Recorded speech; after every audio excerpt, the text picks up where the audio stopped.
지난 11일 신임 대표로 취임하셨죠. 거대 양당이 자리한 21대 국회에서 어떤 위치, 존재감을 키워낼지 궁금해지는데요. 전화 연결돼 있습니다. 김종철 대표님 안녕하세요. 네, 안녕하십니까. 예, 늦었지만 축하드리고요. 예, 감사합니다. 예, 청취자 여러분께 한 말씀 해주시죠. 예, 불교방송 청취자 여러분 안녕하세요. 정의당 대표 김종철입니다. 국민 여러분들께 좋은 사회를 만들어드리기 위해서 정의당 많이 노력하겠습니다. 많은 관심과 지지 부탁드리겠습니다. 네, 사실 이제 원외여서 과연 되실까 이런 이 관측도 있었는데 이 당대표에 당선될 거라고 어떻게 예상을 좀 하셨나요? 처음에는 만만치 않은 선거라고 생각했는데요. 예. 저희는 이제 결선 투표를 하거든요. 예. 근데 이제 결선 투표 가서는 저에 대한 좀 지지 의사를 많이 보이시는 걸 보고, 당선이 가능하겠다. 이런 생각을 좀 하게 됐습니다. 아, 그렇군요. 이제 당대표로 취임한 지 한 20일 가까이 된 거죠, 이제? 네, 그렇습니다. 예. 어떻게 좀 해보시니까 어떻든가요? 일단 너무 바쁘고요. 예. 그 다음에 정의당에 대해서, 아직은 지지율이 이제 한 5에서 6% 사이 정도에 머물고 있는데, 근데 관심은 계속 국민들께서 가지고 계시다라고 예. 하는 얘기를 좀 많이 들었습니다. 그래서 저희가 좀 더 노력하면은 관심이 좀 지지로 이어지지 않을까 이렇게 생각을 합니다. 예. 저도 관심을 많이 갖고 있습니다. 예. 이 금기를 깨는 진보, 이런 호소에 이제 당심이 많이 호응을 했다 이런 평가를 받았는데, 이 진보의 금기를 깨겠다는 게 이게 어떤 의미일까요? 저희가 이제 앞으로 사회를 바꿔야지만 이제 국민들이 좋아지시는데요. 예.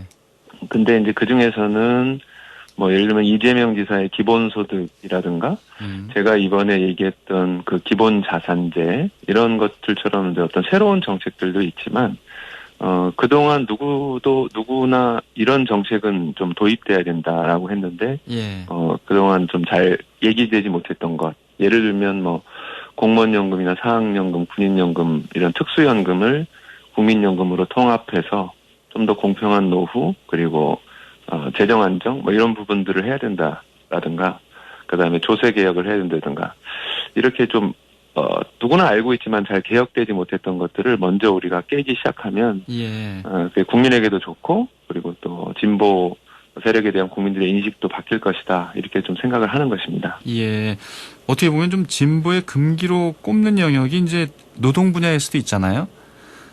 네, 노동 분야일 수 있죠. 예. 네. 근데 노동 개혁을 이제 얘기하셔서 민주노총을 최근에 또 찾기도 했습니다만, 어떻게 보면 노동계 입장에서 약간 좀 껄끄러울 수밖에 없는 좀 화두를 던진 셈이 됐습니다. 네, 그런데 이제 노동계에서도 워낙에 이전과는 다른 형태의 노동들이 워낙 많아지고 있기 때문에, 네. 과거의 어떤 노동법 구조라든가 이런 부분에서 좀 더 개혁이 필요하다는 거는 좀 인식을 하고 계십니다. 예. 물론 이제 저희가 전태일 3법이라고 그래가지고, 예를 들면 과거에 노동자로 분류되지 않았던 분들, 흔히 무슨 이제 특수고용직 노동자라든가, 예. 아니면 플랫폼이라든가 이런 분들을 이제 노동자 범주에 포함시켜서 하는 것도 이제 필요하지만, 이렇게 좀 더 나아간, 예를 들어서 덴마크식으로 일정하게 유연화는 받아들이지만 그 대가로 더 많은 어떤 복지나 이런 것을 얻어내는 방법들, 예. 이런 것도 이제 좀 논의할 수 있다. 제가 이제 그런 얘기를 좀 하고 있죠. 예. 이제 심상정 전 대표의 이제 뒤를 이어서 이제 당의 이제 간판이 되신 거잖아요. 이제 김종철 네네. 대표께서 이제 진보 정당에 어떻게 보면 좀 2기 시대를 열었다 이런 평가도 나오고요. 근데 과거에 비해서의 어떠한 정의당의 위치 좀 예전만 못하다 이런 지적도 있잖아요. 네, 그렇습니다. 그러니까 저희가 고 노회찬 의원 계실 때는, 예. 노회찬, 심상정 이런 쌍두마차가 이제 당에 계시다, 이런 평가를 많이 받았는데, 네. 근데 이제 노회찬 대표께서 돌아가시고 또 심상정 대표 이제 혼자서 당을 이끌어가면서 상당히 좀 어려움이 많았고, 그 이후에는 이제 심상정 대표도 이선으로 이제 후퇴하시면서 이제 제가 들어오면서, 예. 이게 잘 될 수 있을지 그런 걱정을 많이 하시는데, 하지만 또 언제까지 심상정 대표만 또 이렇게 앞에 내세워서 갈 수 없는 노릇이고, 예. 그리고 저희 정의당에도 한 오랜 기간 동안 진보 정당에 헌신하면서 정책이라든가 어떤 정책적 능력, 정치적 능력을 갖춘 분들이 많이 있습니다. 예. 이번에 뭐 유호정, 장혜영 의원 같은 분들은 그 국정감사라든가 대정부 질의에서 이렇게 확실하게 국민들을 대변하는 모습을 보였지 않습니까? 네. 그래서 그런 부분들이 국민들에게 많이 알려지면 정의당에 대해서 국민의 인식도 많이 바뀔 거라고 생각을 합니다. 예. 정치 현안에 대한 질문을 좀 드려볼게요. 네네. 지금 뭐 여당에서는 어제 이명박 전 대통령의 또 대법원 판결도 있었습니다만 이 공수처에 상당히 이제 주력하고 있는데 이 고위공직자 범죄수사처. 근데 공수처가 지금 출범을 못하고 있고요. 네. 공수처에 대한 입장은 좀 정의당 어떤가요? 저희는 공수처를 그러니까 작년에 그 개혁연대가 두 가지 내용으로 이루어졌었거든요. 예. 하나는 선거법, 연동형 선거법이고 하나는 검찰개혁 공수처입니다. 그래서 저희가 공수처 출범에 아주 깊이 관여를 했었기 때문에 그 사법개혁 취지에서 공수처는 적극적으로 도입돼야 된다고 생각을 하고요. 예. 근데 다만 이제 국민의힘에서 이 시간을 계속 질질 끌다가 결과적으로 이제 막판에 몰려서 공수처장 추천위원을 이제 보냈는데 그게 이제 예를 들면 이현 변호사 같은 사람이 거기 포함되어 있거든요. 네. 이 사람은 박근혜 정부 시절에 세월호 진상조사단의 부위원장으로 파견됐는데 사실은 진상조사 부위원장이 아니라 진상조사 방해 부위원장 역할을 했습니다. 예. 뭐 계속 뭐 문제 제기하고 이건 뭐 세월호 조사단 범위를 벗어난 것이다. 세월호 조사에 왜 예산이 필요하냐 막 이런 식으로 해서 정말 그 문제를 많이 일으켰는데 이번에 공수처 추천위원으로 추천됐는데 네. 이런 식으로 사실상 공수처를 무력화시키려고 하는 것에 대해서는 저희는 좀 이런 행위가 계속되면 용납하지 않을 그런 계획으로 있습니다. 예.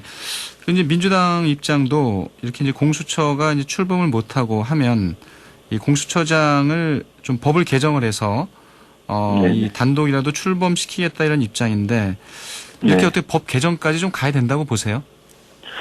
뭐 최후의 마지막에 이제 도저히 이 공수처장 추천을 막 안 해가지고 예. 가게 되면은 사실상 공수처를 파탄내기 위해서 온 그런 양상이 되기 때문에 만약에 이현 변호사라든가 이런 사람들이 그렇게까지 하면은 법 개정이 필요할 수 있죠.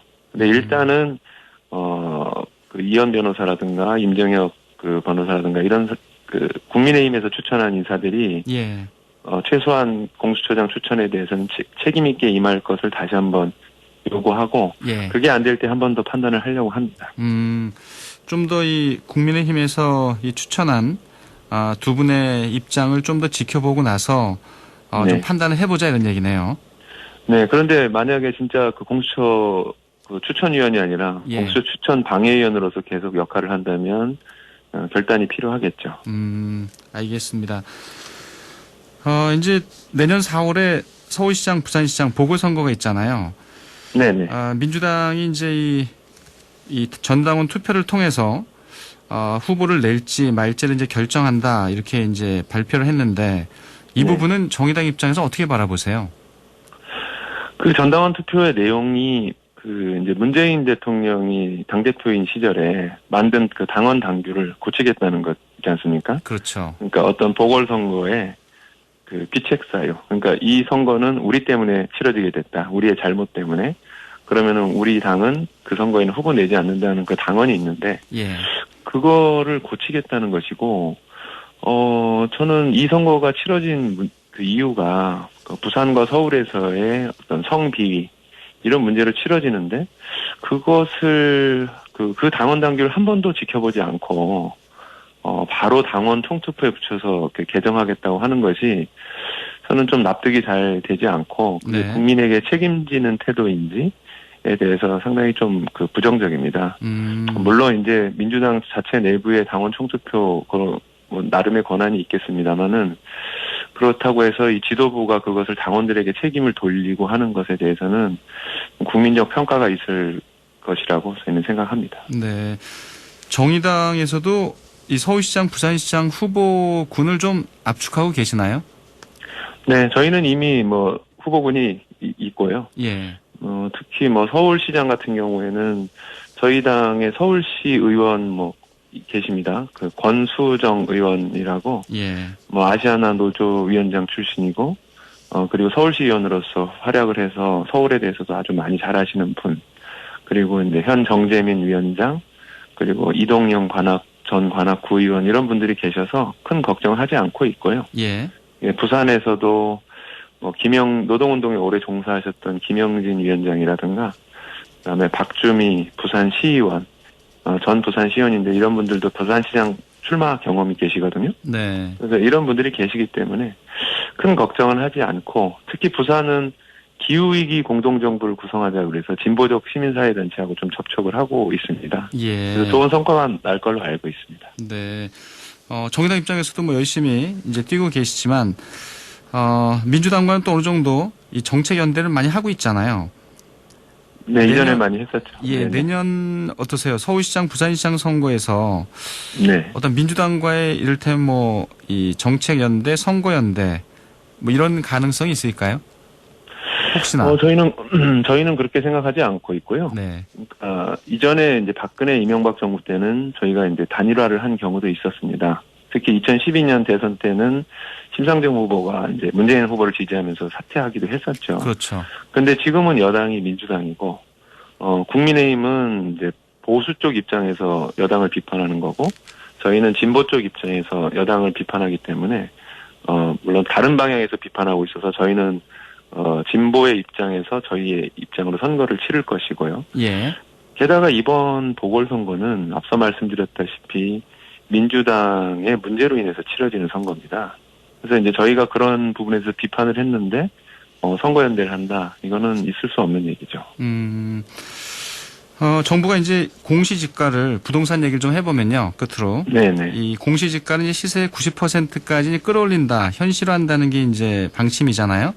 네네. 그러면서 이제 일부 이제 재산세를 이제 인하하겠다고 했는데 네. 그 기준을 이 9억 원에 둘지 6억 원에 둘지 좀 논란이 있습니다. 이 당정 간에. 또 민주당 내부에서도 좀 이견이 있어 보이고요. 근데 이 부분이 좀 또 서울시장 보궐선거를 염두에 뒀기 때문이다. 이런 분석도 나오고 있는데 대표님께서는 좀 어떻게 보세요? 공시지가를 이제 시세의 90% 올리는 것은 조세를 선진화하고 네. 정상화하는 데 당연히 필요하니까 좋은 방향인데요. 또 그걸 하면서 동시에 재산세율을 또 깎아주겠다고 하는 것은 이런 조세 정상화에 좀 역행하는 것입니다.